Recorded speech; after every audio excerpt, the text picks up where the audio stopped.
Assalamualaikum warahmatullahi wabarakatuh. Alhamdulillah, salatu wassalamu ala rasulillah amma ba'd. Halo, apa kabar anak-anakku? Jumpa lagi dengan Bapak Guru. Alhamdulillah, pada pagi acara ini mengawali hari kita, marilah kita membaca surah-surah pendek. Kemarin sampai surah Al-Ma'un, sekarang kita lanjutkan surah Al-Fil dengan Al-Quraisy, dengan Al-Humasah. A'udzu billahi minasyaitonir rajim. Bismillahirrahmanirrahim. Li'ilafi Quraisy ilafihim rihlatasy syita'i was-shaif falyabudu rabb hadzal bait allazi at'amahum min ju'in wa amanahum min khauf. Bismillahirrahmanirrahim. Alam tara kaifa fa'ala rabbuka bi ashabil fil. Alam yaj'al kaidahum fi tadlil wa arsala 'alaihim tayran ababil tarmihim bihijaratin min sijil faj'alahum ka'asfin ma'kul. Bismillahirrahmanirrahim. Wailul likulli humazatil lumazatin alladzi jama'a malahu wa 'addada yahsabu anna malahu akhlada kalla layumbasanna fil hutamah wa ma adraka mal hutamah narullahil muqadatul lati tattali'u 'alal afidah innaha 'alaihim mu'sadah fi amadin mumaddada. Shadaqallahul azim. Selanjutnya kita baca doa sebelum belajar. Bismillahirrahmanirrahim. Raditu billahi rabban wa bil islami dina wa bi muhammadin nabiyyan wa rasula. Rabbi sidni ilman warzuqni fahman. Baik anak-anakku semua, hari ini adalah hari Kamis tanggal 29 Juli 2021. Materi kita adalah tentang salat sunnah rawatib. Kemarin sudah dijelaskan bahwa salat sunnah rawatib itu adalah salat yang mengikuti salat fardu. Jadi anak-anakku harus tahu yang mana itu salat sunnah yang mengikuti salat fardu.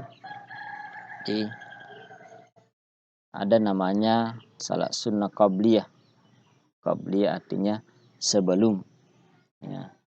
Jadi salat sunnah rawatib yang dilakukan sebelum salat fardu itu namanya qabliyah. Sedangkan yang dilakukan setelah atau sesudah salat fardu atau salat 5 waktu namanya sunnah ba'diyah. Ya. Jadi hukumnya di sini adalah sunnah bila dikerjakan mendapat pahala, sedangkan apabila ditinggalkan tidak mendapat dosa, tetapi rugi jika tidak melakukan karena kita tidak mendapatkan pahala. Ketentuan salat sunnah.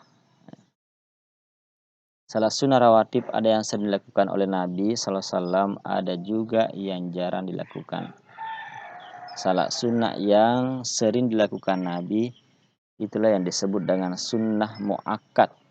artinya sangat dianjurkan untuk mengerjakannya.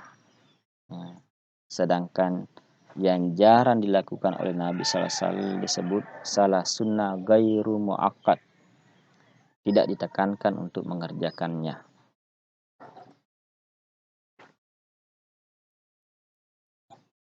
Yang dimaksud dengan salah sunnah rawatib muakkad yaitu salah sunnah 12 rakaat dalam sehari semalam. Ini ada hadisnya. Man sabara ala isnata asyarata rak'atan minas sunnati banallahu lahu baitan fil jannah. Ya. Barang siapa yang merutinkan salat sunnah 12 rakaat dalam sehari, maka Allah akan bangunkan bagi dia sebuah rumah di surga. Arba'a raka'atin qabla zuhur. Ya. Arba'a raka'atin qabla zuhur, 4 rakaat sebelum zuhur.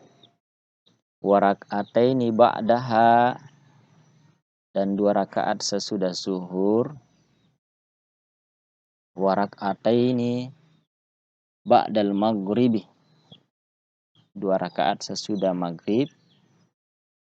Wa raka'ataini ba'dal isya'i, 2 rakaat sesudah isya. Wa raka'ataini qablal fajr, dan 2 rakaat sebelum salat subuh.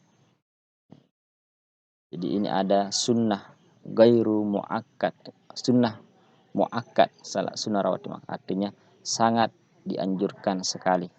Nabi sering melakukan 12 rakaat ini. Hadis riwayat Bukhari Muslim. Dari hadis ini, di salat sunnah muakkad, berdasarkan hadis ini yang sering dilakukan Nabi SAW, yakni 2 rakaat sebelum zuhur, 2 rakaat sesudah zuhur, ya, jadi 4. Kemudian 2 rakaat sesudah maghrib, ya. Jadi ya, sebelum asar, nah, ini tidak masuk muakkad. Ya. Nah, yang muakkad dulu kita bahas. Jadi yang sering dilakukan Nabi, inilah 12 rakaat. 2 rakaat sebelum zuhur, 2 rakaat sesudah zuhur, 2 rakaat sesudah maghrib, 2 rakaat sesudah isya, dan 2 rakaat sebelum subuh. Ya, inilah salat sunnah muakkad, artinya Nabi sering melakukan, dianjurkan kita melaksanakannya. Selain itu ada juga salat sunnah gairu muakkad, ya. Gairu muakkad artinya jarang dilakukan Nabi, tetapi rugi apabila kita tidak meninggalkan. Rugi apabila kita meninggalkan karena kita tidak mendapatkan pahala. Yang mana itu gairu muakkad? 4 rakaat sebelum zuhur. Maksudnya di sini 2 rakaat pertama termasuk ya sunnah muakkad tadi. Nah, ditambah lagi 2 rakaat berikutnya, ya itulah masuk gairu muakkad. Ya. Kemudian 4 rakaat sesudah zuhur. Ya. Jadi 4 sebelum salat zuhur, 4 sesudah salat zuhur. Maksudnya 2 rakaat pertama termasuk sunnah muakkad, 2 rakaat berikutnya termasuk gairu muakkad. Jadi sudah ada 8. Selanjutnya 4 rakaat sebelum asar. Jadi ini gairu muakkad. Artinya bisa kita lakukan 4 rakaat sebelum asar.